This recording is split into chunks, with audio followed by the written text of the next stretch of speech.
It's time! Gustin time.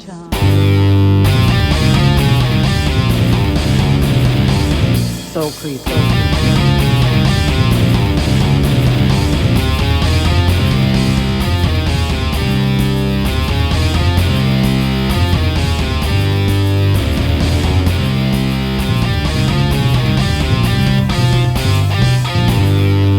That's fucking weird, eh?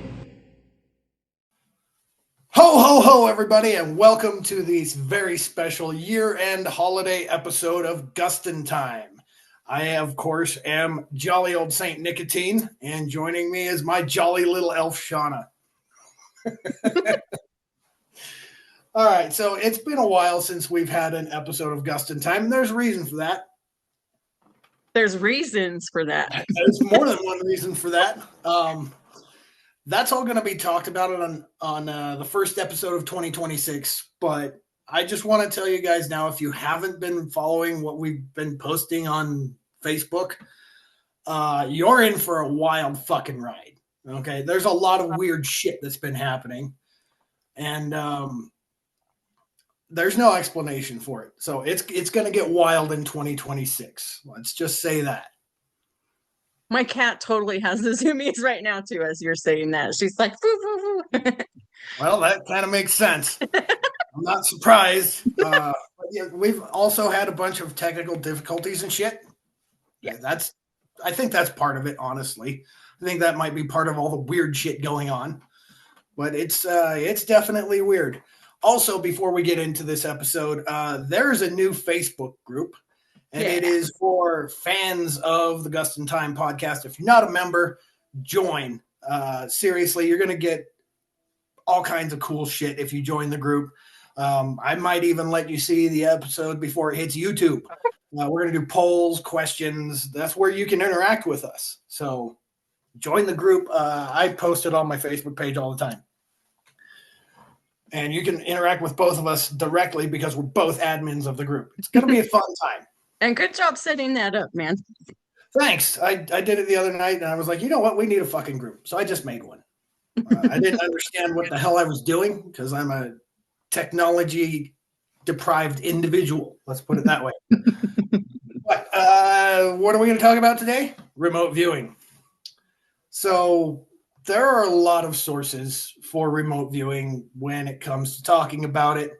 The CIA alone has declassified over 70,000 documents pertaining to the 20 plus years of remote viewing research they did. And the first part of this episode, I'm going to tell you about the history. Shauna's got some stuff coming up later. And at the end, we're going to do our very own remote viewing experiment. It's going to be a lot of fun.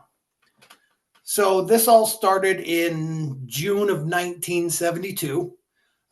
Two physicists, Hal Puthoff and Russell Targ, got together at Stanford Research Institute in California, and they started experimenting with remote viewing. They had this guy, Ingo Swann. He claimed he was the best psychic in the world, and he was kind of proving it because in 1972, Hal Puthoff snuck him down to the secret room in Stanford, and below him, like 3 stories underground, was this magnetometer. The magnetometer measures electromagnetic fluctuations around, and this was the most sensitive one that had ever been built. That's not the cool part. Okay, the cool part is it was shielded by superconductive shielding, which means nothing could influence it whatsoever. So he goes down there and he starts going into his psychic trance or whatever the hell he's doing. And he draws this magnetometer precisely. But that's not the crazy part. He made the needle move. And this pissed everybody off. The people at SRI was like, well, he fucking broke our experiment and we're going to kick you out. But something saved them. And that was the CIA. The CIA came in and they're like, we don't give a shit that he moved the needle of this magnetometer. What we care about is he saw through this superconductive shielding. And if he can do that, he can see other shit for us. So this was like Well, what the fuck? I mean, this guy had never been there before. No one's ever seen it. So they start screwing around, doing remote viewing exercises with Ingo, and things are going pretty good. He's getting like 80% accuracy on the things that they're having him look at. Hal and Russell drove 2 miles away, and he drew this pattern, which happened to be paved on the courtyard of where they were at. He also said there was a fountain there, but he didn't hear any water. There was a fountain. The water wasn't turned on that day. So they're like, well, this is fucking cool. We're going to start putting out ads. And this is where my favorite character of this story comes in, Pat Price. Pat Price was a police commissioner. He was retired. And he always had this thing where, like, he would get these hunches about police cases, and they would turn out to be true. So he responds to this ad in late 1962, early 1963. I'm not sure when. And they bring him in.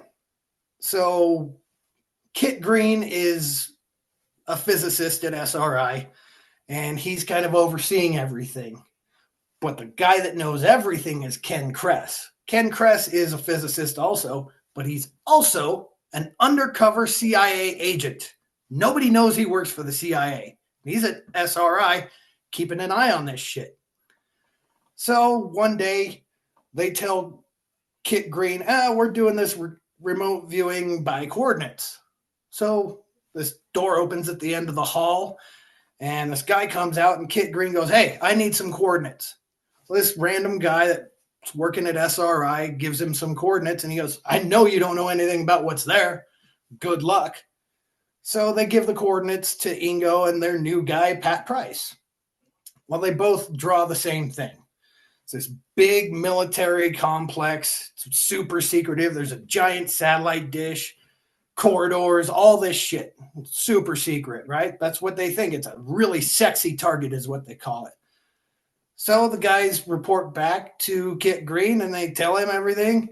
And he takes all that information. He goes to the guy that gave him the coordinates. The guy goes, Green, you're full of shit. I gave you the coordinates to my cabin I just built in West Virginia. Now remember, these guys are in California.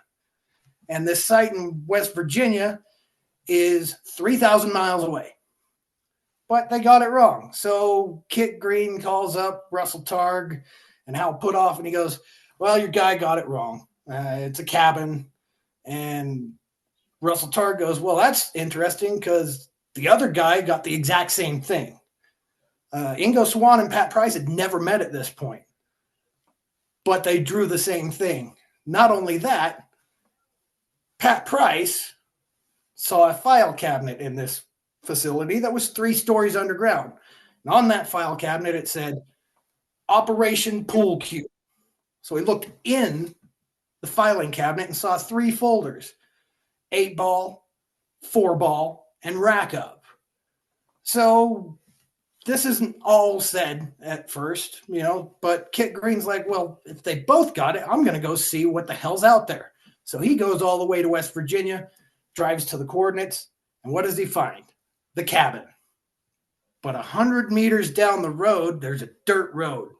So he takes this dirt road, and he comes over a hill, and lo and behold, there's this weird fucking facility with a giant satellite dish. It's called Sugar Grove. Within 48 hours, the NSA was pissed because this was an NSA black site. It was actually a special access program, the most classified top secret thing that they'd ever done. It was state-of-the-art technology, and what they were doing was intercepting information from satellites overhead, specifically Russian satellites. So we're in the middle of the Cold War.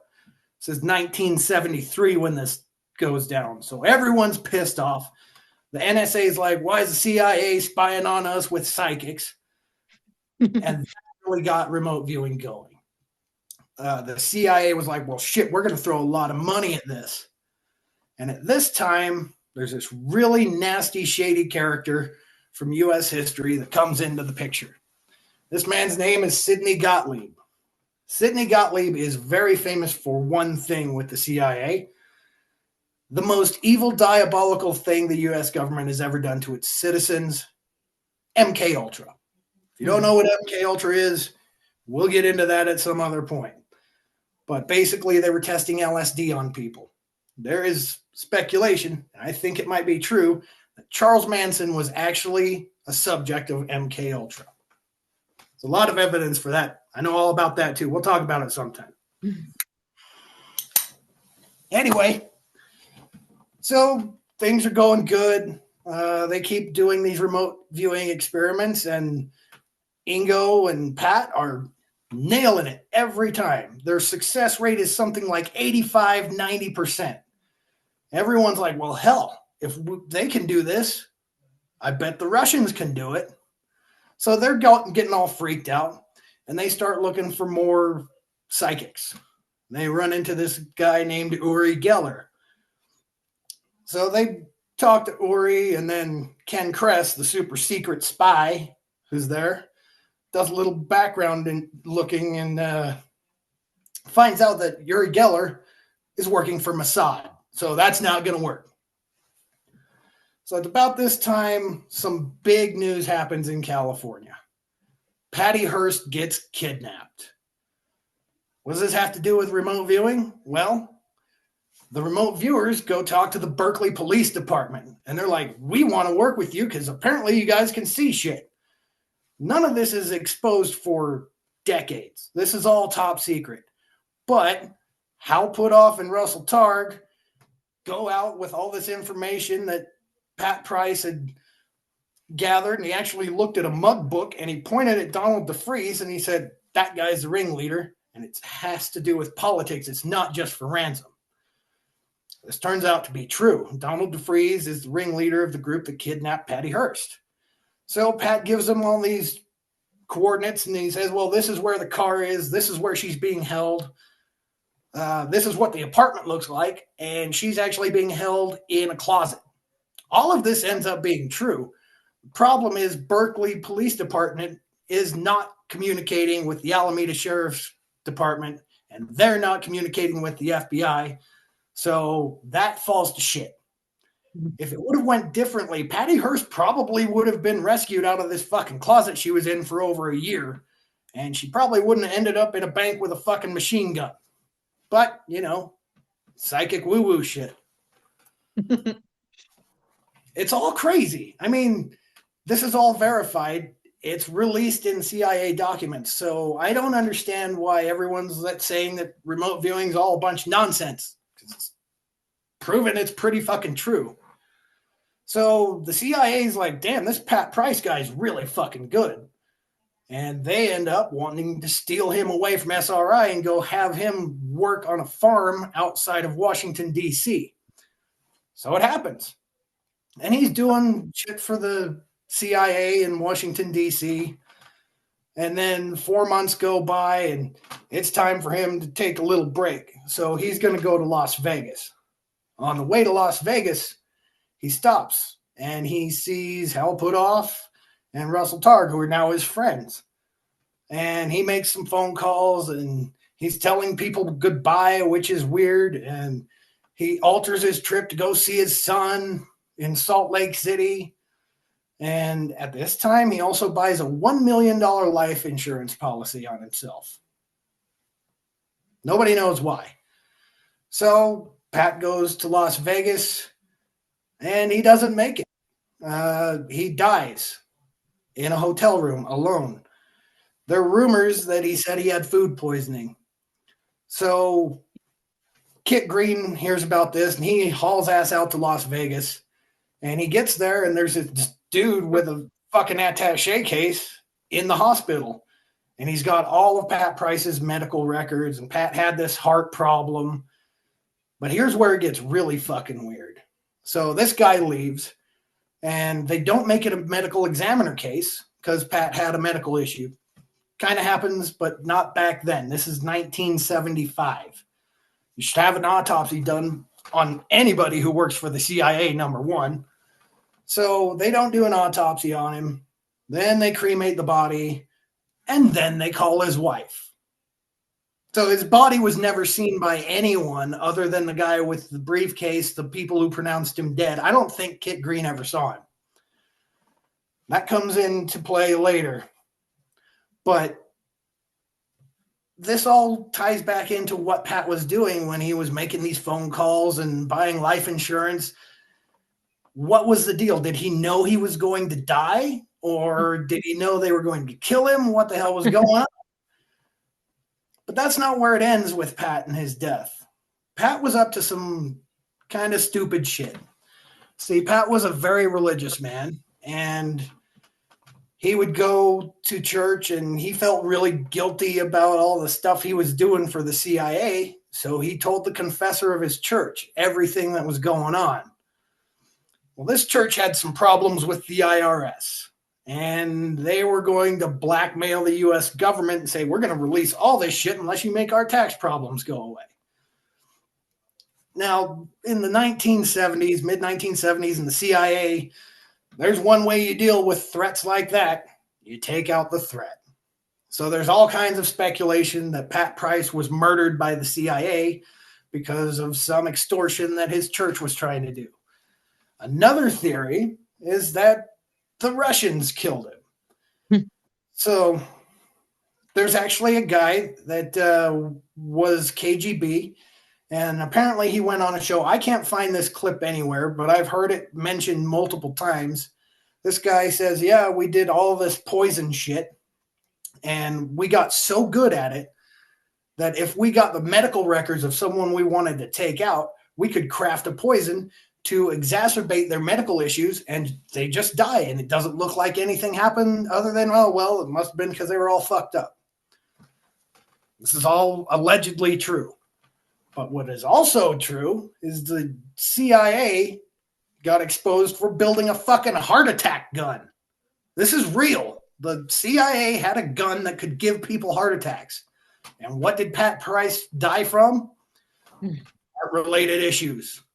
So this muddies the waters, all kinds of shit.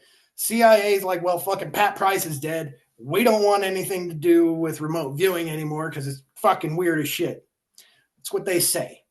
I don't know if I believe it. That's up to you to make up your own mind. But, you know, that's not the end of this story. Just a few years later in 1978, the DIA, the Defense Department, and the Army and the Navy and every single U.S. intelligence gathering agency now has a remote viewing program. And in 1978, the CIA takes a bunch of Vietnam veterans who had a propensity for avoiding landmines, and they say, well, we're going to train these guys to be psychics. So at this point, Russell Targ is getting kind of pissed off about the whole thing because they're not doing any research anymore. They're just using it in warfare, and he's pretty much done with it. So Ingo Swann and Hal Puthoff kind of just take over. And they start getting all these recruits from the Army to come in, and they're training them. And the most famous remote viewer of all time was recruit number 001. His name is Joe McMoneagle. Joe McMoneagle is a highly decorated Vietnam War veteran. He got the second highest commendation that they give out for non-combat. And another guy during this time that they're working with is named Jim Shannon. Jim Shannon goes on to do something completely different, still related to remote viewing. And I don't know if any of you have ever seen the movie The Men Who Stare at Goats, but Jim Shannon, that's based on him. The dude plays Jim Shannon. If you haven't seen the movie, go watch it. It's fucking phenomenal. It's like everybody in Hollywood's in it. But that's a great movie. It's a great movie, and it's a lot closer to reality than anyone expects. But Joe McMoneagle, this guy spends the next I think he's still doing it. He's still remote viewing. He's teaching people now. And he did some wild shit. Oh, Kitty. Hi, Kitty. Anyway, that's a short overview of there's the book right there. That's Joe McMoneagle's book. Stupid camera. I'll put a photo of it up because your background was kind of screwing with it. I'll put it in editing. But yeah, I mean, Joe McMoneagle is probably the most psychic man alive, and he's also kind of a badass. And this is where I'm going to let Shonna take over because she has the book and she's read it and she's going to tell us what it says. Well, I'm not going to tell you everything it says because that would take way too long. And I don't want to bore everybody. Plus, no one will go buy the book. Go buy this fucking book. They're not. But we're going to do a little experiment and let you guys practice remote viewing. So I took some parts of the book that are relevant to that. And the way that I came into remote viewing is kind of like, I'm not even going to say too much. And how I got this book, I'm not even going to say too much, but it's kind of connected to the CIA. And that's all I'm going to say. And before that, I didn't know anything about it.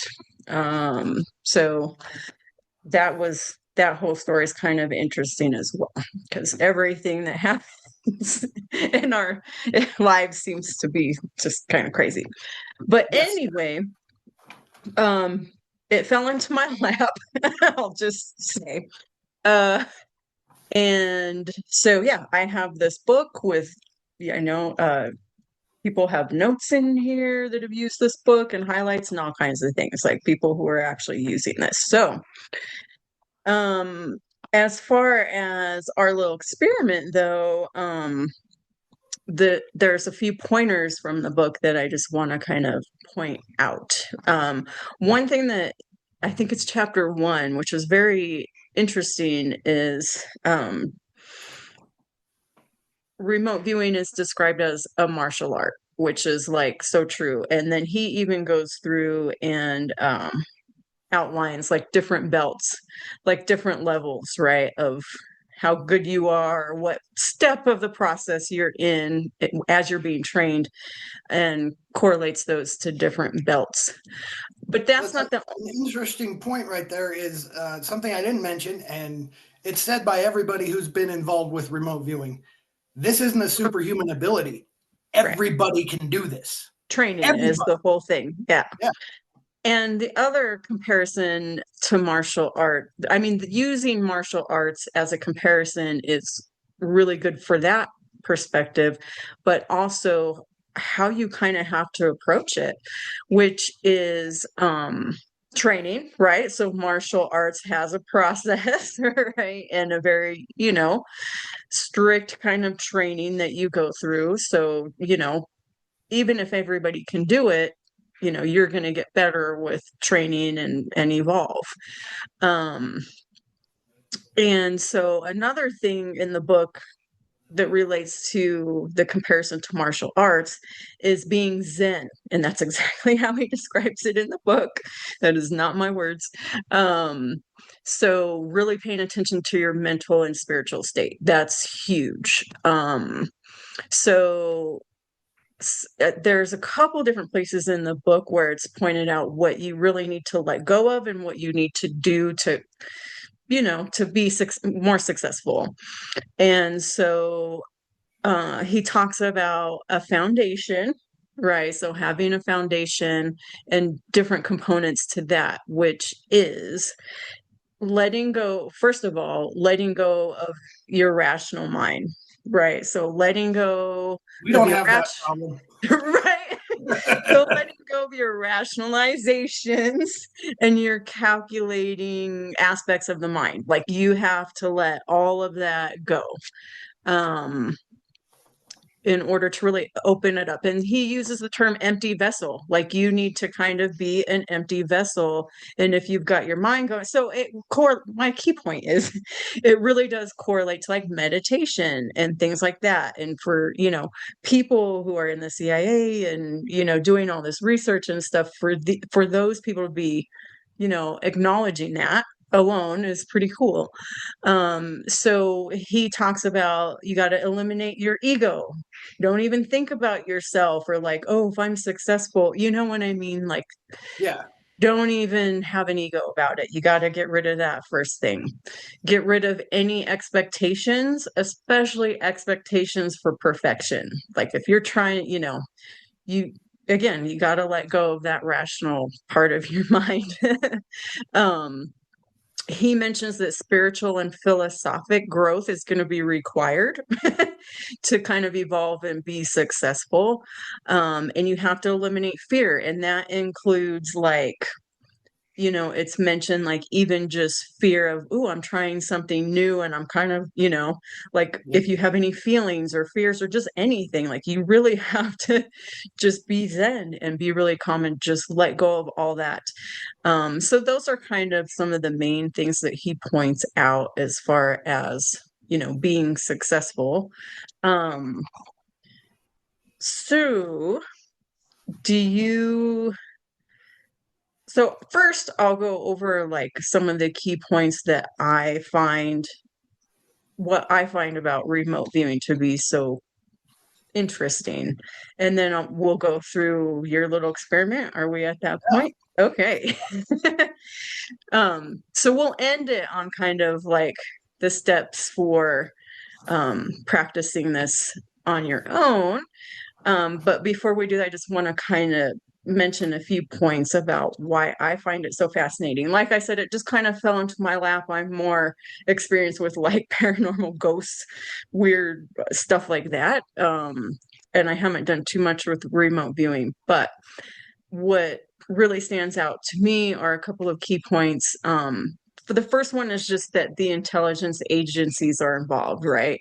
And so they're acknowledging that psychic ability or whatever you want to call it is something that's real, something that we can do, and something that we can be trained to do, so much so that they went through extensive scientific research, with it, developed crazy training protocols and all kinds of things. So to me, that's like huge. That's a huge acknowledgement that these types of things are actually real. And it's kind of frustrating too, because we know that a lot of that, at least at one point, was all classified. And like you kind of mentioned, how much is still going on that is still classified that we don't know about. I guarantee you it's still going on. Right. So that is very interesting.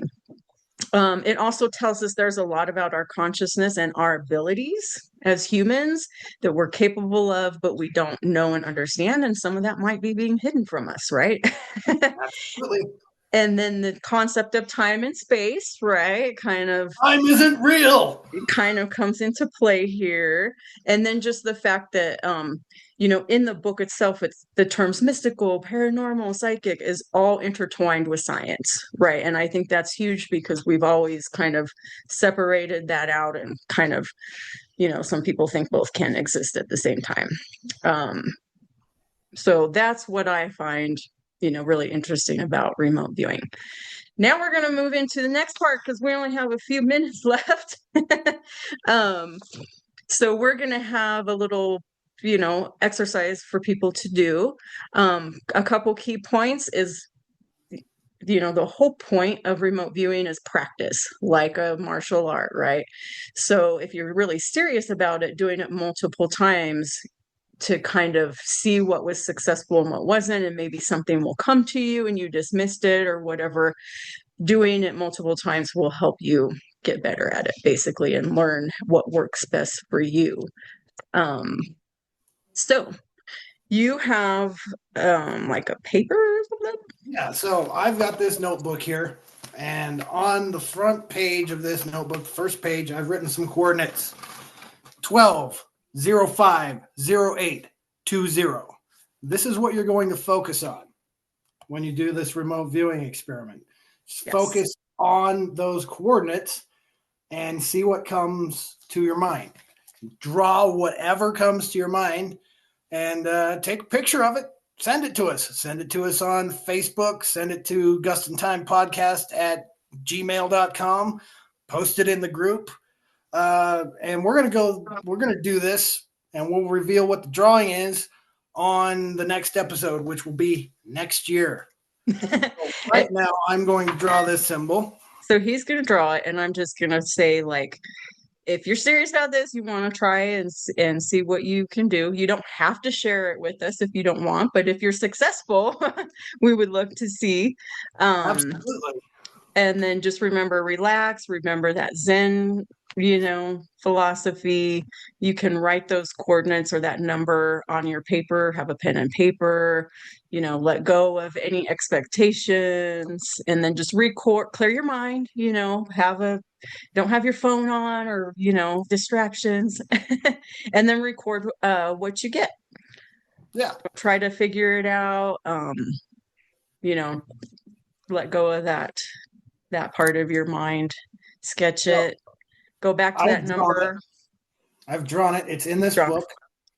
Once again, the coordinates 12, 05, 08, 20. And I'm going to try it too. So yes. So I'm the only one that knows what's in this book. And I'm going to show you the book so you can focus on that while you're doing this too. I'm just going to leave that on my desk. And I'm probably going to forget about it until we do the next episode. And someone's going to have to remind me that it's time to show the fucking thing because I'm going to forget. I'm old. Right. Anything else? No, and that flew by. We're like about to get cut off. So yes. All right. So, perfect timing. Hit us up on Facebook, Instagram, TikTok, all that shit. GustinTimePodcast@gmail.com. And until next year, remember, none of this makes any sense. And we'll see you in time. Gus in time, that is.